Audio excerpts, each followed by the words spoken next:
자, 지금 여권 보수 진영에서 약간의 변화된 기류가 감지되고 있습니다. 바로 대선 후보들 중 어떤 인물에게 대중들 그리고 지지자들의 관심이 많이 가고 있냐라는 것인데요. 처음에는 아무래도 강성 보수층의 지지를 한 몸에 받고 있는 김문수 전 장관에게 이목이 쏠리는 현상이 있었단 말이죠. 근데 이게 한 3, 4일 전부터 지지자들의 이목과 관심이 한덕수 현 권한대행에게 쏠리는 현상 지금 일어나고 있습니다. 대선 출마를 선언하지도 않은 상태인데 한덕수에게 이렇게 많은 관심이 쏠리는 이유는 아무래도 민주당의 지나친 견제가 한 몫을 한 것처럼 보이는데요. 어제 한덕수 권한대행이 동아일보와의 통화에서 이 대선 출마 여부를 직접 언급해 화제가 되고 있습니다. 근데 그 답한 내용이 불출마에 대한 명확한 메시지가 아닌 할 수도 있고 안 할 수도 있다라는 듯한 아직까지 고뇌를 하고 있다라는 듯한 메시지를 줘서 또 국민들의 관심이 쏠리고 있어요. 오늘은 해당 소식 간단하게 전해드리도록 하겠습니다. 자, 오늘 새벽 3시에 뜬 동아일보의 기사입니다. 한덕수 대선 출마할 일 있으면 알려드릴 것 가능성 배제 안 해. 지금 국힘의 많은 의원들이 한덕수 권한대행에게 대선 출마 러브콜을 보내고 있고 한덕수를 향한 민주당의 도를 넘는 견제들이 질비한 상황에서 이렇게 가능성을 아예 배제 안 한다는 한덕수 권한대행의 소식이 전해지면 국민들의 관심은 여기에 쏠릴 수밖에 없습니다. 자연스럽게 다른 대선 후보들에게 향하는 관심이 식어가고 있는 걸 여러분도 눈치를 채셨을 거예요. 지금 왜 한덕수 권한대행이 대선에 출마를 할 것 같다라는 말이 자꾸 나오느냐? 그 이유를 한 가지 더 찾아보면 노무현 때로 거슬러 올라가게 됩니다.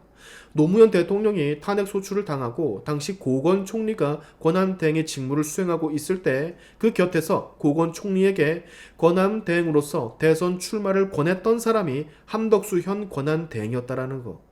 이런 과거가 있기 때문에 지금 민주당 측에선 당시 고건 총리에게 그런 제안을 했던 사람이 한덕수인데 본인이라고 그렇게 안 하겠느냐 라는 식으로 지금 몰아가고 있는 거거든요. 그때도 고건 총리에게 대선 출마를 권했던 만큼 지금도 그럴 수 있지 않겠느냐라는 예측을 지금 하고 있는 겁니다. 근데 갑자기 한덕수 권한대행이 불출마를 딱 못 박지 않고 만약 하게 된다면 말씀을 드리겠다라며 출마 가능성을 아예 배제하지 않는 발언을 해버리니 당연히 점점 한덕수 권한대행이 보수 대선 후보판의 주인공이 되어가고 있는 것이죠. 지금 기사에 따르면 윤상현 의원을 포함한 박덕흠, 성일종, 박수영 의원 등이 한덕수 권한대행에게 대선에 출마해야 한다라고 러브콜을 보내고 있다라 합니다. 또한 호남 지역 당협위원장 12명 역시 전주 출신인 권한대행에게 출마를 촉구하는 기자회견도 열었고요. 아무래도 호남 전주 출신이다 보니까 그리고 호남 지역에서 이재명의 비호감도가 매우 높다 보니 그 표를 일부 가져올 수 있을 거라 생각을 하고 있는 듯 보여요.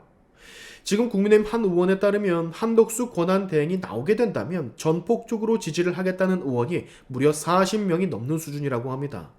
당 선관위의 입장은 15일 전, 즉 당 경선 후보 마감일인 15일 전에 한덕수 권한대행이 결단을 내려야 한다라 촉구를 했습니다. 이유는 물론 그 이후에도 대선 열차에 탑승을 할 수 있겠지만 후보 등록일 이후에 꽃가마는 태울 수 없다라는 입장이 완강하다라고 해요.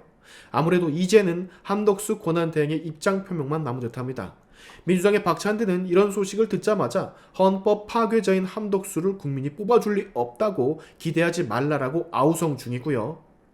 자, 저는 두 차례나 여러분께 말씀을 좀 드렸지만 한덕수 권한대행이 지금 망가진 대한민국의 국정을 회복하는 데 시간을, 능력을 쏟았으면 좋겠습니다. 그러나 한덕수 권한대행이 많은 보수 지지자들의 지지를 받아 그리고 의원들의 전폭적 지지를 받아 압도적 존재감을 뿜게 된다면 지지를 할 수밖에 없는 겁니다. 가장 가능성이 높은 후보에게 지지를 보내는 것은 지금 극악 열세인 우리 진영에서 당연한 일이니까요. 해당 기사의 댓글들을 보면 한덕수의 평시 이미지 탓인지 한덕수 괜찮다라는 국민들의 응원 댓글이 거의 대부분입니다. 아직까지는 김문수 후보가 가장 많은 보수층 지지를 받고 있지만 이게 또 어떻게 어떤 방식으로 어느 타이밍에 분위기가 바뀔지 아무도 모르는 거거든요. 여러분은 제가 말씀드린 거 누가 되더라도 최종 후보로 정해진 사람에게 전폭적인 지지를 약속하기만 하면 되는 겁니다. 자, 보수 진영의 대선 예비 후보가 최대 20명 가까이 된다라는 소식이 들려오기도 합니다. 이것을 보면서 저는 개인적으로 바람직하다라고 느끼기보단 뭔가 불안하다, 보기 썩 좋지 않다라는 느낌이 강하게 들어요. 비단 저만 이렇게 느끼는 것은 아마 아닐 겁니다. 경선의 흥행을 위해서 많은 사람들이 모이면 모일수록 좋다라는 말을 하는 지자들도 간혹 있지만 이거는 뭐랄까? 약간 아사리판 같은 느낌이랄까? 이 기회에 이름을 알리려고 가능성이 하나도 없음에도 불구하고 출마 선언을 한 후보도 보이고 굳이 이런 불필요한 퍼포먼스를 지금 이 타이밍에 보일 필요가 있을까 싶습니다. 솔직히 보기 많이 안 좋아요. 빈수레가 요란한 법이거든요. 이미 경선 스케줄이 나온 것으로 보도가 되고 있는데 빨리 후보가 정해져서 그 후보에 대한 장점, 공약 등을 제대로 소개하며 어필할 수 있는 날이 빨리 왔으면 좋겠습니다. 이런 동네 장 서는 것 마냥 시끌벅적 요란 떠는 이 시간조차 저는 아깝게 느껴지거든요. 이미 저쪽은 이재명으로서 완전체를 갖추고 있는데 우리는 아직도 수십 명의 예비 후보들이 나와 1인을 결정하지도 못하고 있으니 저쪽보다 출발이 늦어도 한참 늦은 셈이거든요. 하루빨리 안정을 좀 되찾고 진드건이 한 후보를 밀 수 있었으면 좋겠습니다. 그 누가 올라오더라도 저는 그 후보를 지지할 준비가 되어 있으니까요.